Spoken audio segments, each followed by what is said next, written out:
e 3. Qualquer coisa, você vai a Malaquias, volta para Zacarias, volta mais um pouquinho para Ageu, e aí você vai achar Abacuque. Se assim ficar difícil, você vai até Oséias, Joel, Amós, passou de Amós, Jonas, Miqueias, Naum, você vai achar Abacuque. Se assim ficar difícil, tem um índice na sua Bíblia, você vai achar ele lá, em nome de Jesus. Está por aí, irmão, certeza, sim, está aí, sumiu não. Amém? Abacuque, capítulo de número 2. Gratos a Deus por essa oportunidade riquíssima. O tema do nosso estudo de hoje é como manter o equilíbrio em tempos difíceis. Diz assim a palavra do Senhor: sobre a minha guarda estarei, e sobre a fortaleza me apresentarei, e vigiarei para ver o que fala comigo, e o que eu responderei quando for arguido. Então o Senhor me respondeu e disse: escreve a visão e a torna bem legível sobre tábuas, para que, ao passar correndo, possa ler.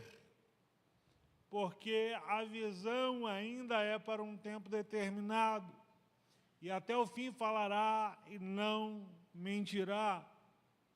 Se tardar, espera-o, porque certamente virá e não tardará.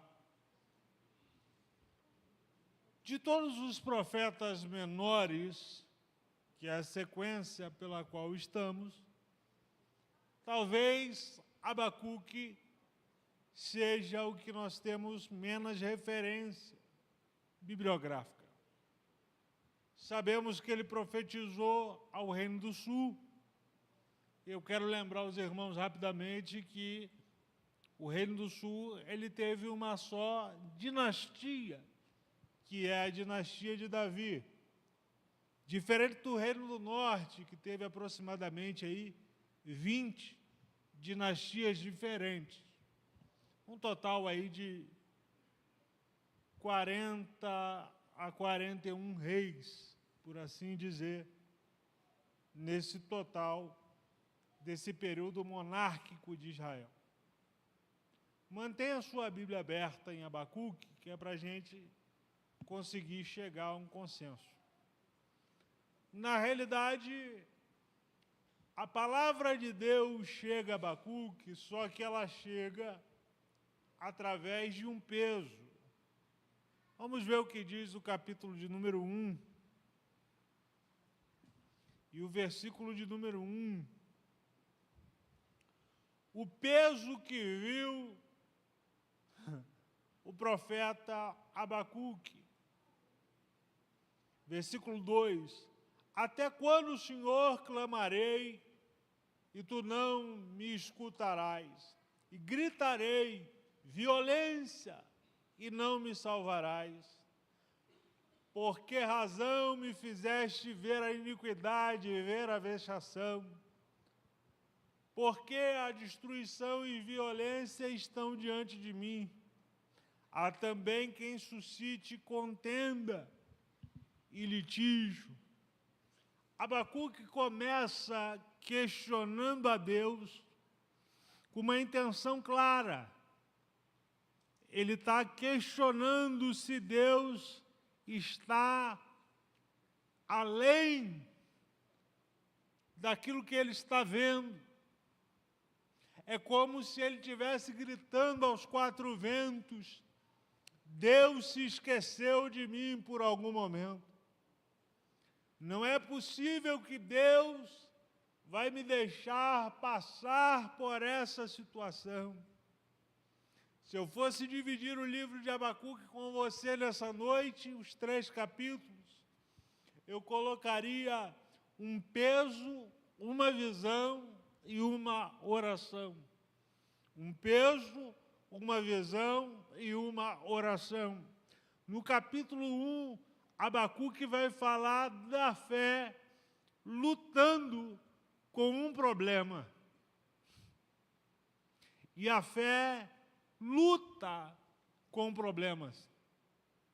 O bom seria se quem verdadeiramente tivesse fé não tivesse que passar por problemas. Abacuque está vendo um Israel totalmente desequilibrado. Abacuque está vendo, assim como Amós, Israel meio que fora do esquadro. E Abacuque vai tentar trazer lições preciosas para que Israel permaneça em equilíbrio, mesmo em meio às crises. Observe bem, e eu quero abrir um parênteses. Hoje, no horário de eu vir para a igreja, tinha alguém em mudança lá no meu prédio. E quando eu fui chamar o elevador, me disseram, o elevador estragou. Tecnicamente, eu moro no segundo andar do prédio. Mas, de maneira correta, tem um andar que é garagem, então eu moro no terceiro andar do prédio. E eu já tinha pedido o Uber. E o Uber já tinha chegado. E eu falei assim, como eu vou descer com o elevador quebrado? E me veio um raciocínio lógico. Use as escadas. E é óbvio que eu tinha que vir à igreja, eu tinha atendimento para fazer. E eu usei os recursos que eu tinha, que era a escada. Mais lento, mais dolorido, mais trabalhoso, mas eram os recursos que eu tinha. Como que você faz, pastor, para manter o equilíbrio em meio à crise, em meio a situações difíceis? O primeiro ponto é você usar os recursos que você tem. E nunca se lamentar pelos recursos que você não tem. Imagina se eu dobro os braços, cruzo as pernas e fico sentado na cadeira dizendo assim, eu vou esperar o elevador ser consertado. Eu não ia conseguir cumprir os meus objetivos. Valia a pena questionar a Deus e dizer, Deus, por que o elevador quebrou logo na hora de eu descer? Até quando, Senhor? Isso vai acontecer na minha vida. E é assim que estava Abacuque. E Deus não tem problema nenhum com questionamentos alheios. Aliás, pelo que me parece, na Bíblia, Deus ama ser questionado de maneira sincera, porque Ele tem as respostas certas para o momento certo, se essa pergunta for feita de maneira honesta. O livro de Abacuque é composto de 3 capítulos, 56 versículos e 669 palavras. É um livro fácil de ler, é um livro rápido de ler, e eu ouso dizer que, dependendo da maneira com que você encare a leitura, é um livro gostoso de ler. Porque ele começa com alguém sincero, questionando a Deus os porquês da vida. E a Bíblia diz que a primeira coisa que ele recebe é uma visão. E visão é tudo que se pode ter para se manter equilibrado em momentos de crise. Vamos ver o que diz o Evangelho de Mateus, capítulo 6 e o versículo 22.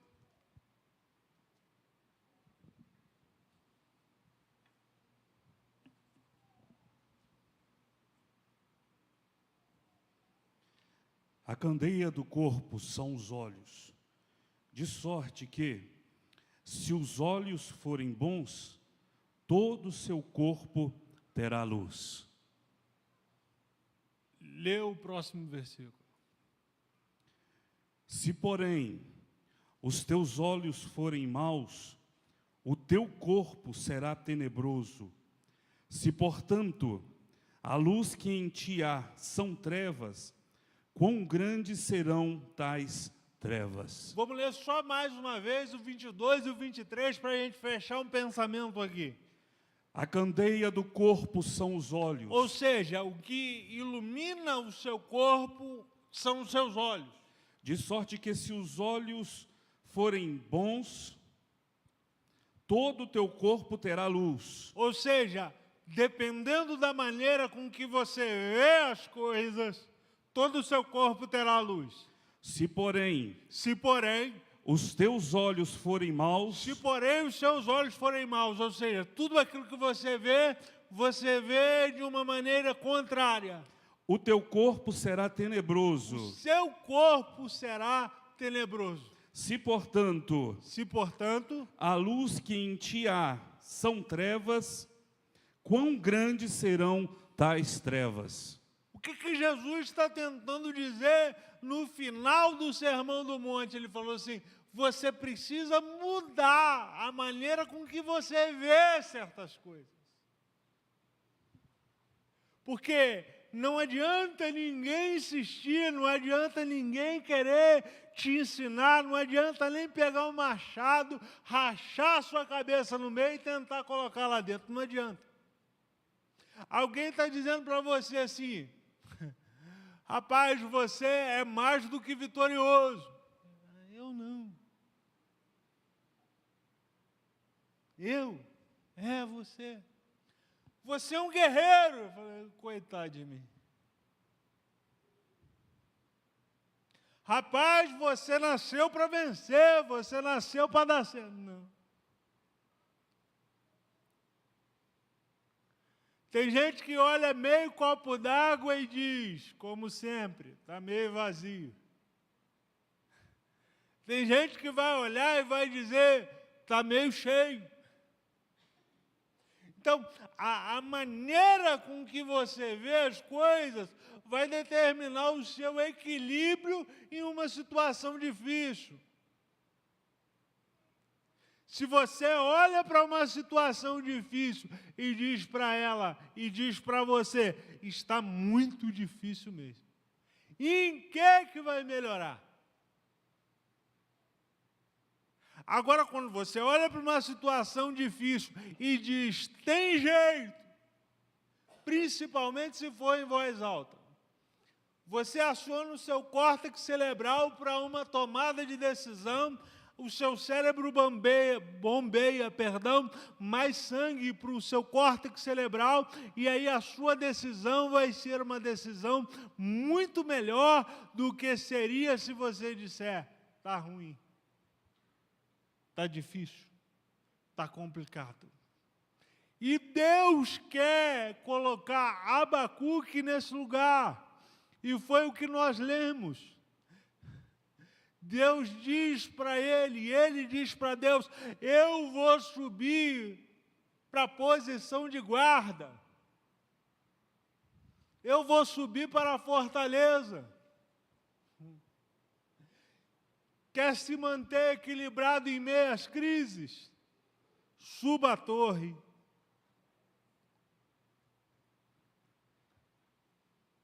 Esses dias, eu não sei por que, caiu lá na minha timeline o apartamento mais caro do mundo, 250 milhões de dólares. Acho que eu devo ter uns R$ 250 na conta, não sei nem por que eu estava vendo esse vídeo. É te falar a verdade. Eu sei que ele está no centro de Manhattan e está acima de 100 andares, são 120 andares e ele está na cobertura. E eu já tive a oportunidade de estar em Manhattan, na parte de baixo, e é um caos. Ninguém aguenta de tanto barulho, de tanta buzina, de tanta poluição. E naquele mesmo local, tem alguém em um apartamento a 120 andares acima, que não ouve barulho nenhum. Porque ele saiu de um lugar baixo e está em um lugar alto. Pastor, não entendi. Vou tentar te explicar. Toda vez que você tiver que tomar uma decisão, ou tiver que manter o equilíbrio em tempos de crise, vá para um lugar alto, vá para um lugar onde Deus consiga realmente falar com você, onde você consegue eliminar todas as vozes que podem ser contrárias e fique somente suscetível a ouvir a voz de Deus. Por quê, pastor? Porque quando nós estamos pensando só nesse plano aqui embaixo, aparecem várias vozes para nos dizer várias coisas. Olha, eu acho que o ano que vem vai ser pior do que esse ano. Eu acho que do jeito que fulano está no hospital, ele não deve nem sair de lá. Eu acho isso, eu acho aquilo. E a ansiedade toma conta, a depressão toma conta. Mas hoje eu vim te dizer em nome de Jesus, se você for a um lugar isolado, a um lugar alto, aonde você consegue eliminar todas as vozes, clame ao Senhor e diga: eu subirei a fortaleza, eu vou estar em um lugar de guarda, porque eu quero ouvir o que Deus vai falar comigo. Abacuque vai a um lugar aonde ele consegue silenciar as outras vozes.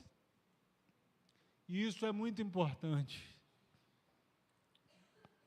Pastor, eu posso ir para qualquer lugar. As vozes que falam comigo estão dentro de mim mesmo.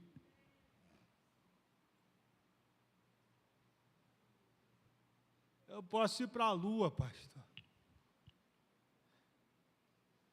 Esse negócio está dentro da minha cabeça.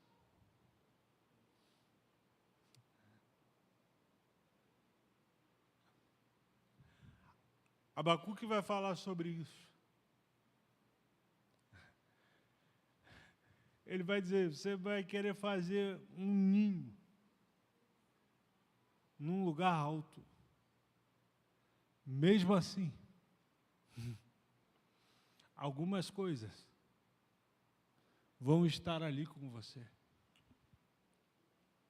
Isaías fala sobre isso. Ele diz: você pode fazer o seu ninho na lua.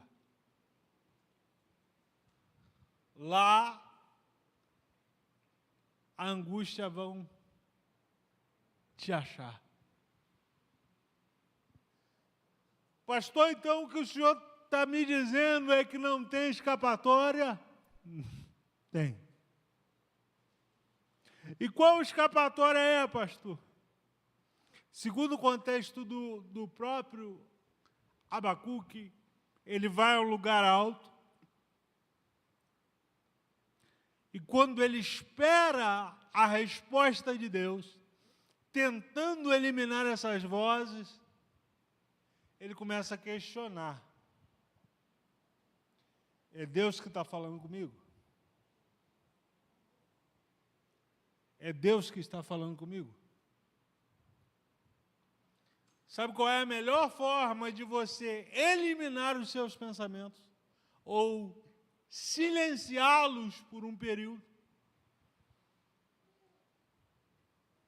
Não sei, pastor. É exatamente esse aqui. Questionando esses pensamentos e dizendo: não são esses pensamentos que Deus tem para mim. Aí Deus vem com a resposta.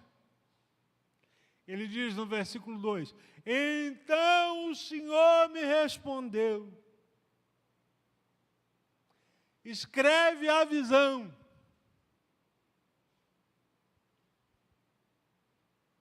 Só para a gente quebrar um pouquinho o clima, pergunta quem está do seu lado assim: você quer escrever a visão ou você quer escrever os problemas?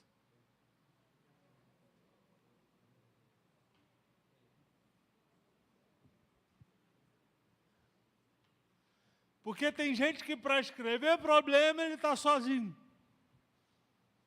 Abacuque estava cheio de problema no capítulo 1, e Deus disse para ele: Abacuque, não escreve esses problemas não, escreve a visão que eu estou te dando. Porque tudo na vida é dependente de uma visão. Se você não tem uma visão clara acerca daquilo que Deus tem para você, você vai começar a escrever os problemas. E sabe por que Deus mandou ele escrever? Para que quando o diabo viesse dizer: não é assim que falou Deus, ele disse: não, está escrito aqui, ó. A promessa é minha. A visão que Deus me deu é minha. Quer saber, irmão? Começa a escrever as promessas que Deus te fez. E a hora que o diabo aparecer, você diz para ele: está escrito aqui, foi Deus que me falou e eu escrevi. Por quê, pastor? Para que você não fique na dúvida. Quando você começa a escrever sobre as visões que Deus te deu, deixa lá no caderninho, num diário, e levanta pela manhã e diz: ó, tem 2 anos que Deus me falou isso aqui.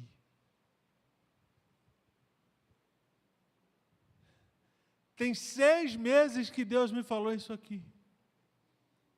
Aí ele falou assim: escreve em tábuas legíveis. Escreve de maneira que quando você olhar... E o engraçado é que Abacuque é contemporâneo de Jeremias. E Jeremias está falando um monte de coisa na beira do rio, um monte de lamentação, e por isso o livro se chama Lamentações, e de repente ele tem o que a gente chama de insight. Aí ele diz assim: eu quero trazer à memória aquilo que pode me dar esperança. Quer se manter equilibrado em meio às crises? Quero, pastor. Trabalhe a sua memória, irmão. Trabalhe a sua memória e escreve as suas memórias. Como assim, pastor? Bom, você tem o que a gente chama de memória de trabalho. Memória de trabalho é aquela memória diária. Por exemplo, se eu te perguntar o que você comeu hoje, provavelmente você vai me responder. Agora, se eu te perguntar o que você comeu há 57 dias atrás, dificilmente você vai conseguir me responder.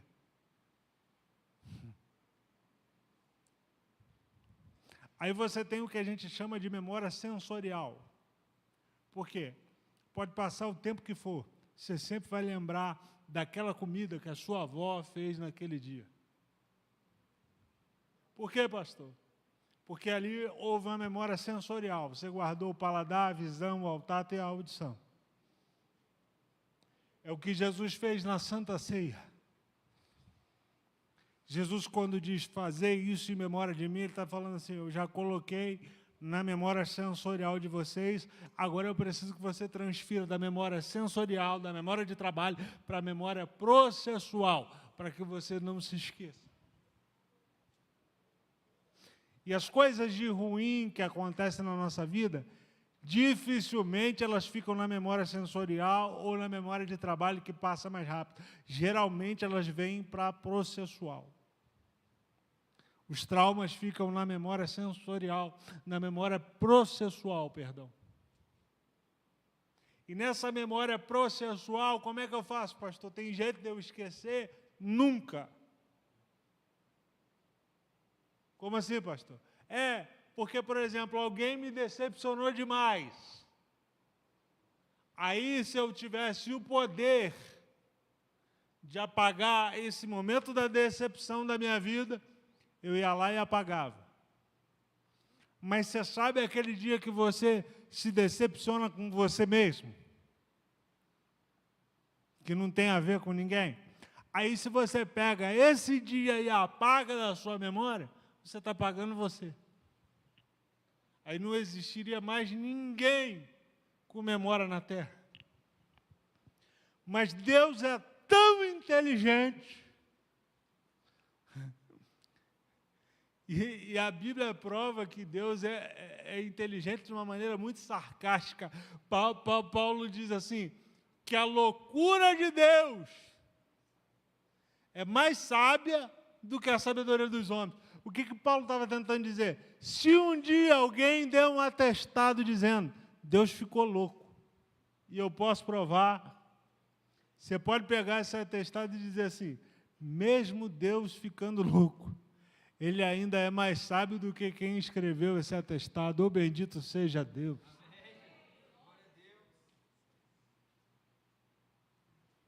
A inteligência de Deus é tão grande que, embora você não consiga apagar da memória um trauma, apagar da memória algo que você queira, Deus está dizendo assim, tem como a gente reprogramar isso.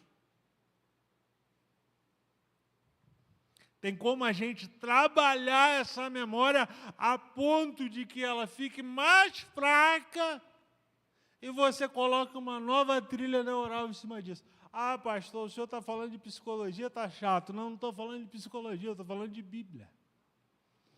Foi isso que Jeremias, quando escreve, eu quero trazer à memória aquilo que me dá esperança.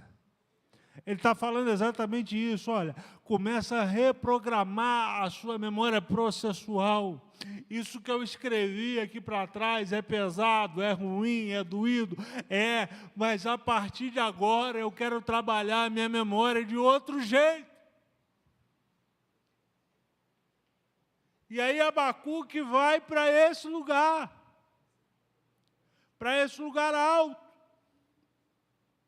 E aí, Abacuque, você vai escrever sobre as suas dores? Não.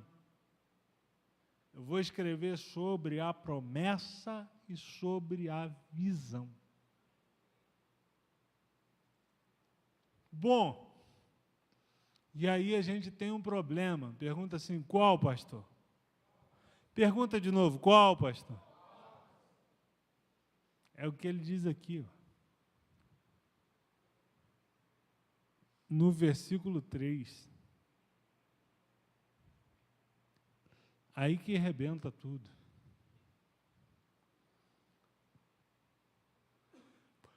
Porque a visão, capítulo 2, versículo 3, porque a visão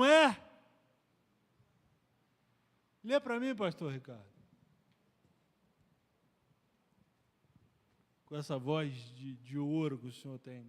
Coloca força nisso.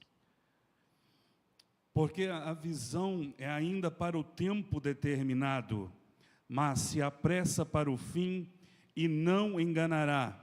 Se tardar, espera-o, porque certamente virá, não tardará.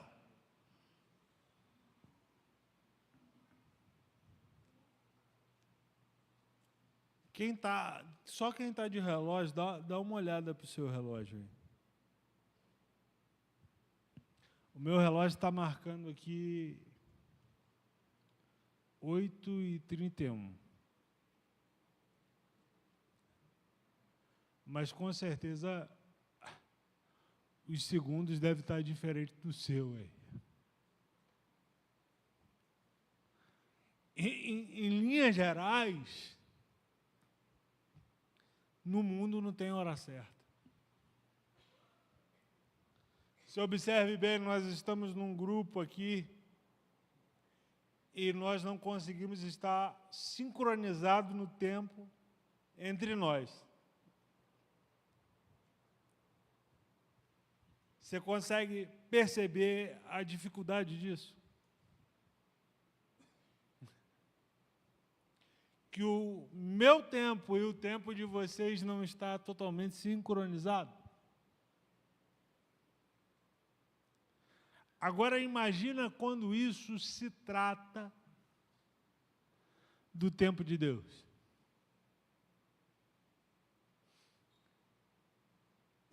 A visão que eu estou te dando, a promessa que eu estou te fazendo, ela é para um tempo determinado. E quem que determina, pastor? Aquele que deu a visão.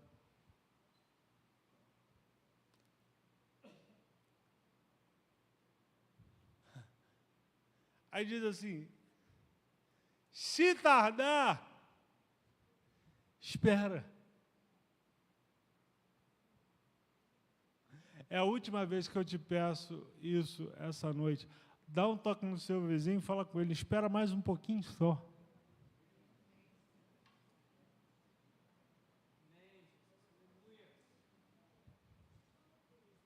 Mas pastor, eu estou esperando demais. Você tem que falar com aquele que te deu a visão. Você já anotou no caderno? Já anotou em tábuas legíveis? Ele está dizendo assim, uma coisa eu te garanto, até o fim falará e não mentirá. Irmão, a melhor coisa de servir a Deus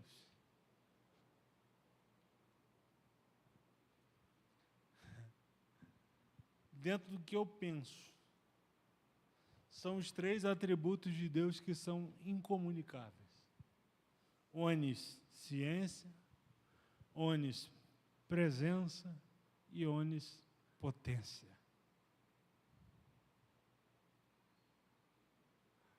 Porque quando Deus faz uma promessa a alguém, e Paulo é crasso, Paulo diz assim, fiel é Deus, que não pode mentir. Quando ele escreve a Tito. Por quê? Porque a potência da palavra de Deus é muito grande. Esse microfone que eu estou segurando em minhas mãos, me parece, ao meu ver, que ele tem uma cor preta. Se Deus chegar aqui e disser que ele é branco, que a cor é branca, quando eu olhar, já está branco. Você entende por que Deus não pode mentir? Porque tudo que Deus fala se torna realidade.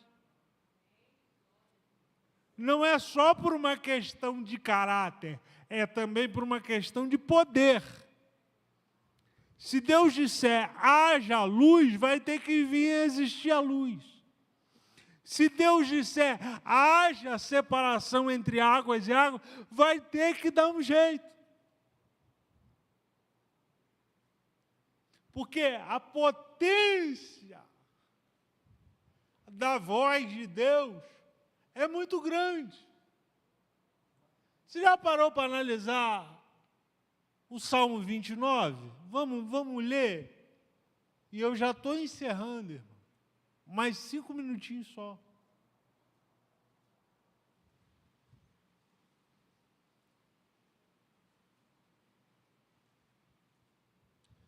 Só a voz do Senhor, a voz do Senhor. Onde tiver aí, você manda bala.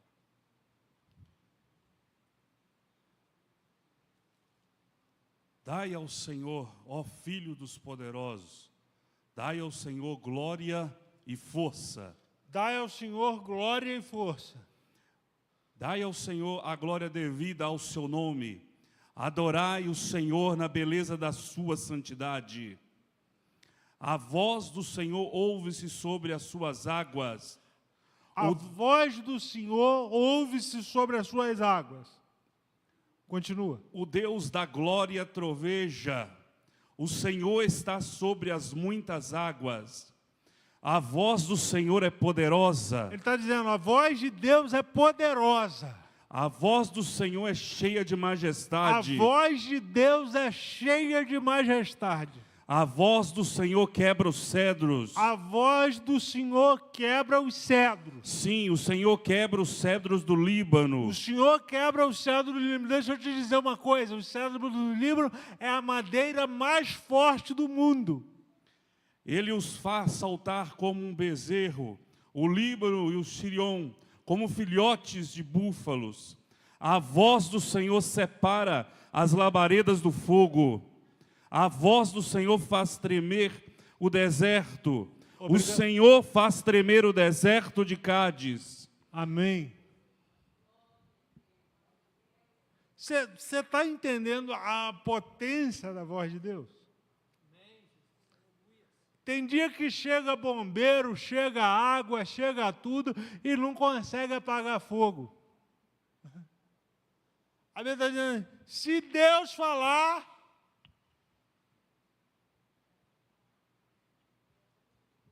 depois você dá um Google sobre o deserto de Cádiz, não há placas tectônicas para que haja um terremoto natural.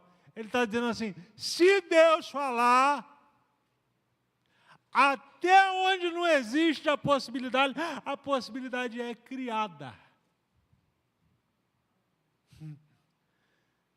É um negócio tão extraordinário, e é por isso que eu quero insistir com você essa noite. Insistir no quê, pastor? Que o que Deus te falou está falado e acabou. Não tem jeito. Em algum momento da sua história, se você continuar se dedicando, se você continuar sendo fiel a Deus, Deus vai fazer as coisas convergirem. É isso que Paulo falou, todas as coisas cooperam para o bem daqueles que amam a Deus. É Paulo dizendo assim, ó, Deus controla a causa, Deus controla o efeito, Deus consegue controlar todas as coisas e vai fazer com que todas as coisas cooperem para o seu bem. Pastor, mas eu estou tão arrasado esse ano. Pastor, mas eu estou com tanta dificuldade esse ano. Pastor, eu estou passando tanta luta dentro da minha mente. E eu quero te dizer, esse ano ainda, em nome de Jesus, as coisas vão convergirem para o seu bem. Pastor, da onde o senhor tirou tanta certeza? Porque Deus não mente.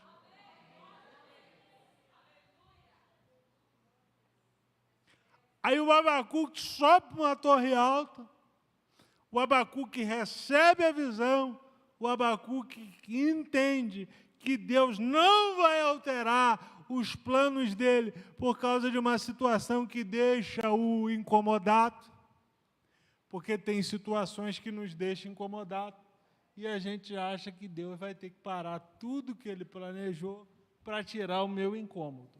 E Deus não vai fazer isso.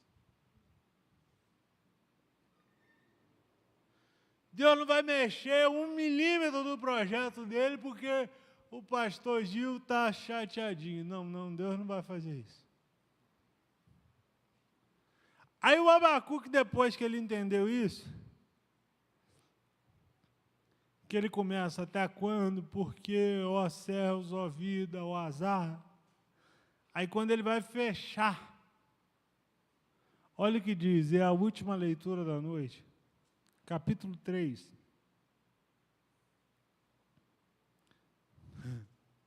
Do versículo 16 ao 19.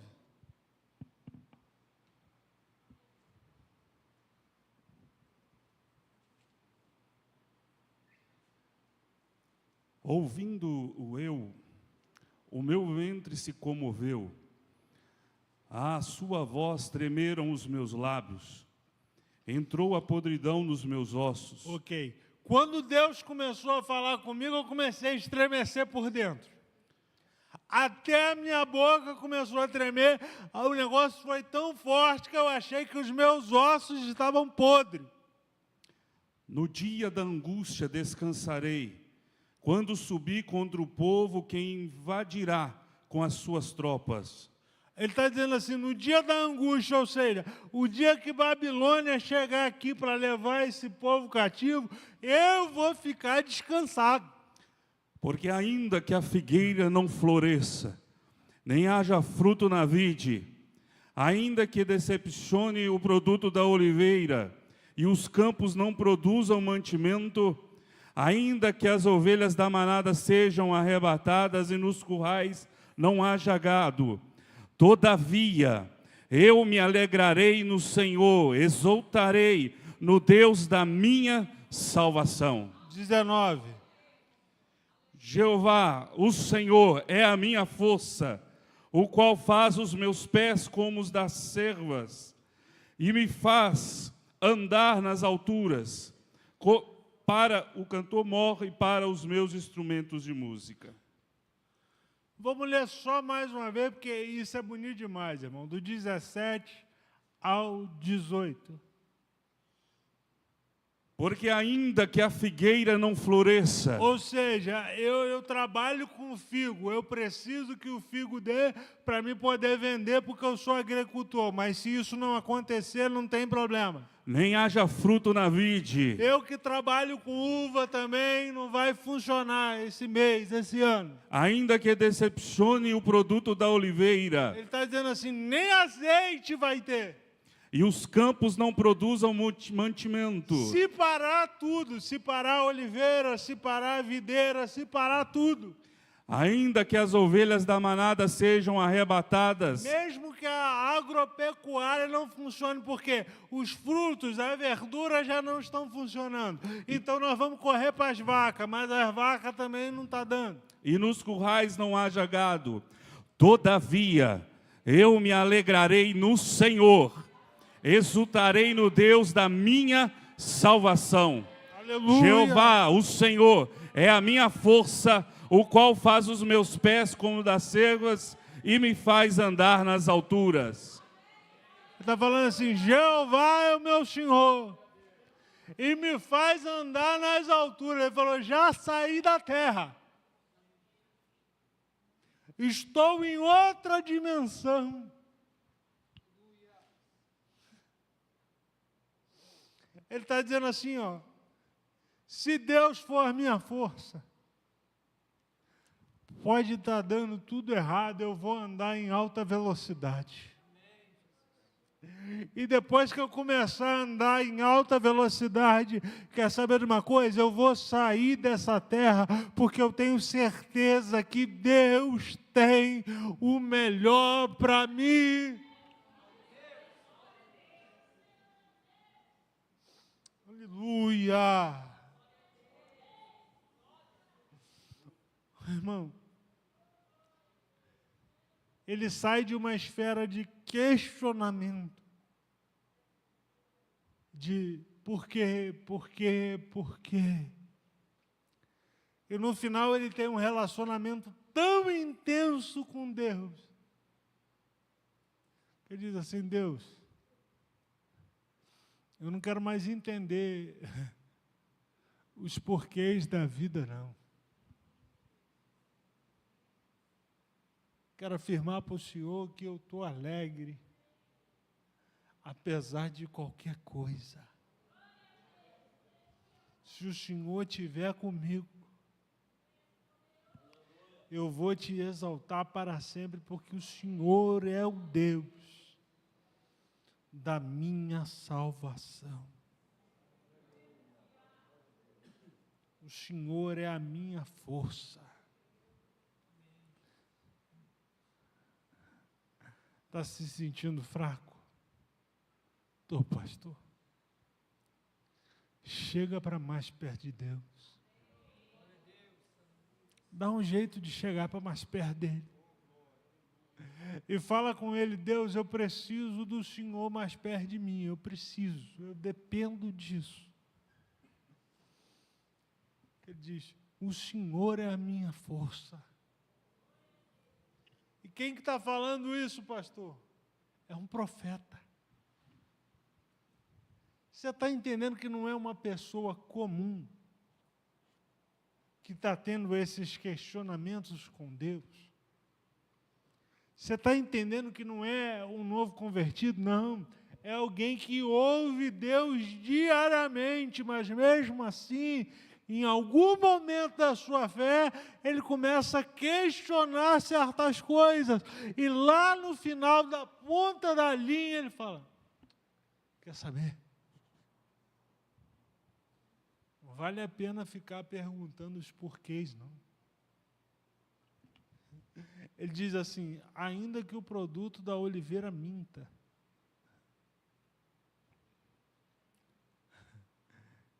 ainda que não haja mantimento, a videira, que é o produto que produz vinho, mas também produz vinagre. E você sabe, na essência, o que é o vinagre? É o vinho que não deu certo.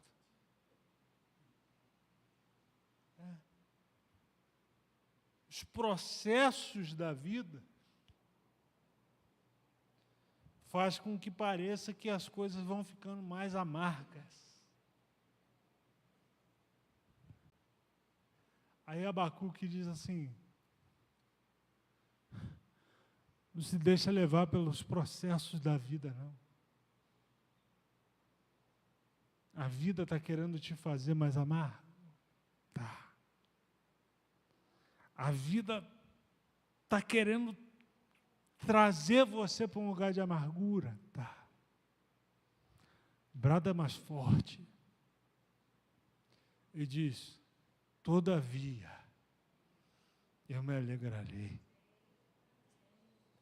Todavia, eu vou me alegrar. Foi ele que decidiu. Ele não esperou que as circunstâncias externas melhorassem. Ele falou: pode até piorar, mas eu vou me alegrar. Pai, eu oro em nome de Jesus essa noite. Não deixe, Senhor, com que os processos da vida nos deixe mais amargos, Senhor. Nós queremos sabiamente tomar uma decisão por nós mesmos, no nosso coração e na nossa mente, de nos alegrarmos no Senhor, apesar das circunstâncias. Eu oro em nome de Jesus. Só quem pode diz amém.